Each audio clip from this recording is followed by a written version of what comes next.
While officials in Washington and Pyongyang exchange threats against one another, the People's Republic of China has remained remarkably silent on the matter. It is a common misconception that Beijing has full control over Pyongyang. Thus, when President Trump turns to President Xi to solve the Korean issue, which shows a lack of options for the Americans, it raises the question of what exactly determines China's policy on North Korea.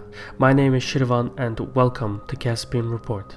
To clarify the relations between Beijing and Pyongyang, we need to examine the roots of North Korea's existence. In October 1950, at the backdrop of the Korean War, China's People's Liberation Army and the People's Volunteer Army deployed roughly 1.4 million and 2.3 million troops to support their fellow communists in the Korean War. By the end of the conflict, an estimated 360,000 Chinese troops had lost their lives. A decade later, in 1961, China and North Korea signed a military pact which assured that the former would provide military assistance if the latter was ever attacked. These experiences display Beijing's sacrifices and commitment to its Korean ally.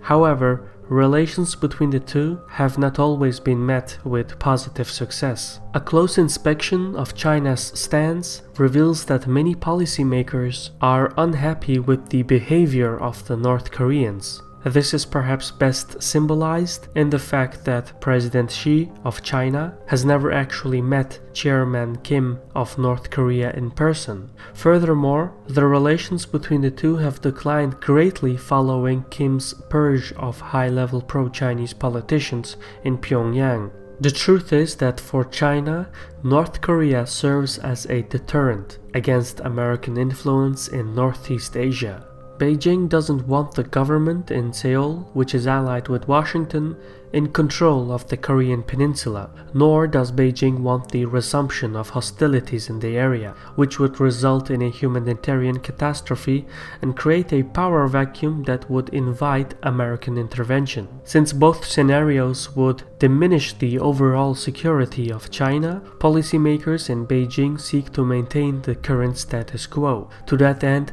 Beijing has tolerated Pyongyang's nuclear ambitions because it is necessary to safeguard the government of Kim. That being said, since the acceleration of the North Korean nuclear program in 2011, China's geopolitical strategy has increasingly backfired.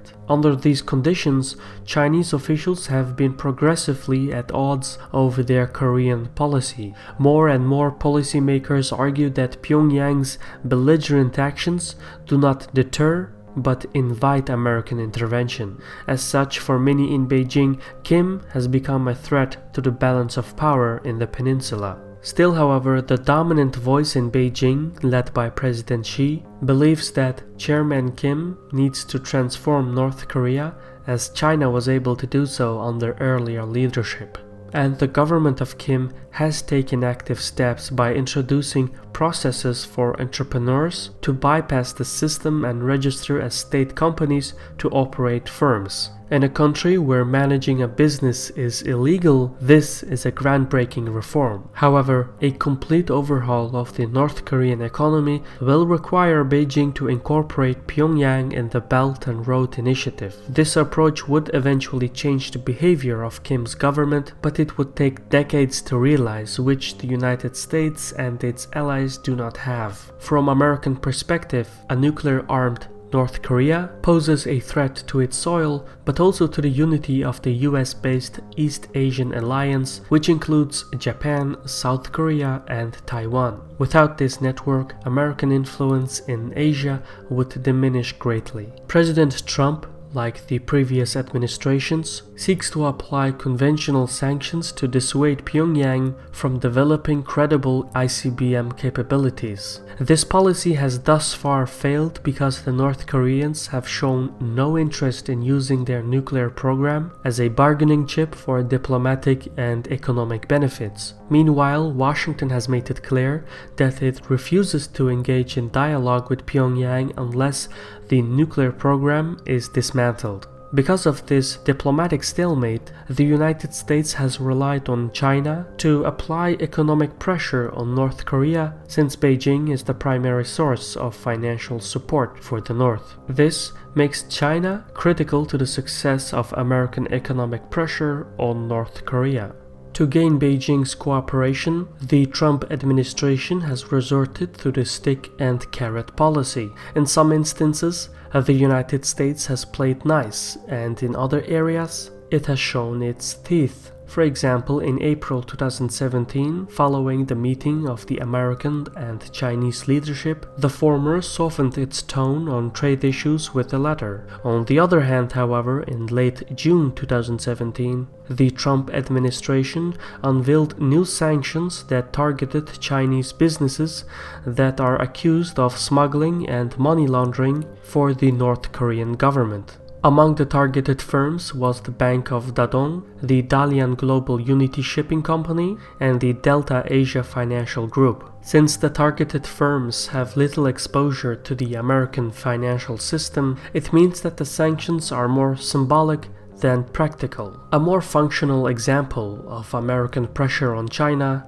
is Washington's expansion of sophisticated military defense systems in South Korea, Japan, and Taiwan. Officially, the new defense systems are meant as a deterrent against a missile attack from North Korea. In truth, however, the military hardware acts as an instrument to restrain and influence Beijing's policy. Only after North Korea's second ICBM test did Trump's carrot and stick policy receive a reaction from China. As such, in early August 2017, Beijing and Washington reached an agreement, and the United States Security Council voted unanimously to impose new sanctions on North Korea. In the past, sanctions against North Korea were undermined through various loopholes, such as humanitarian relief, which is an exception to UN sanctions. The new resolution, however, depending on the level of commitment of China, seeks to ban coal, iron, seafood, and lead exports from North Korea, which are major sources of income for Kim's government. The latest round of sanctions is expected to reduce North Korea's annual exports by about $1 billion of the total $3 billion.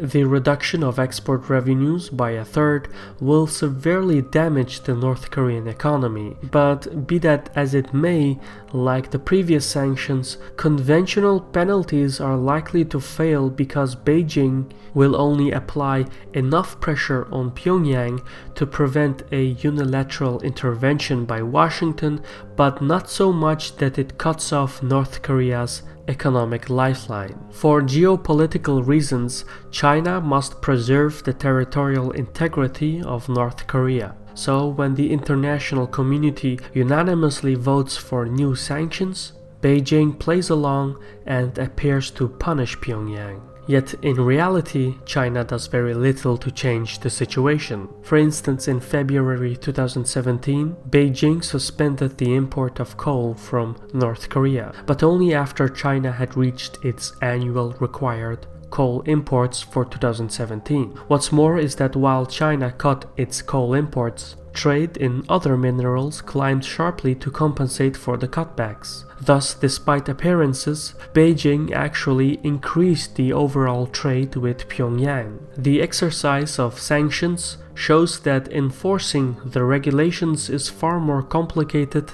than passing the resolutions. The new sanctions will have to account for the fact that China does not want to see the North Korean government collapse, and thus will seek to enforce the sanctions in such a manner that it doesn't undermine the geopolitical state of affairs in the Korean peninsula. In essence, China's policy on North Korea is very much a double-edged sword. Policymakers in Beijing do not appreciate the role of conduct by Chairman Kim because he upsets the geopolitical balance and enables a more coherent US-backed coalition at China's doorstep. Yet on the other hand, China understands North Korea's nuclear ambitions and needs the country as a deterrent in the region. As such, President Xi's policy diverges considerably. He prefers change in Pyongyang, but not so much that it risks the integrity of North Korea. In this context, some Chinese think tanks have even pitched the idea of orchestrating a coup in Pyongyang that retains the overall integrity of the state. Such a scenario is unlikely to occur, but it shows the level of uncertainty in Beijing. For the international community, China's uncertainty appears as indifference to an urgent crisis. Yet, despite the misconception, President Xi must carefully evaluate the sustainability of his conventional policies if he is to prevent a geopolitical fallout in East Asia. This Caspian report was written in collaboration with Yong from Singapore. Also, special thanks to our contributors on Patreon who provide the needs for our independent research and production. Check out patreon.com/Caspian report for more information. As a courtesy and for peer review purposes, we release our content at least 24 hours earlier on Patreon. You also get to vote on future reports and much more. So check out the link if you want to be part of that. In any case, thank you for your time and sağ ol.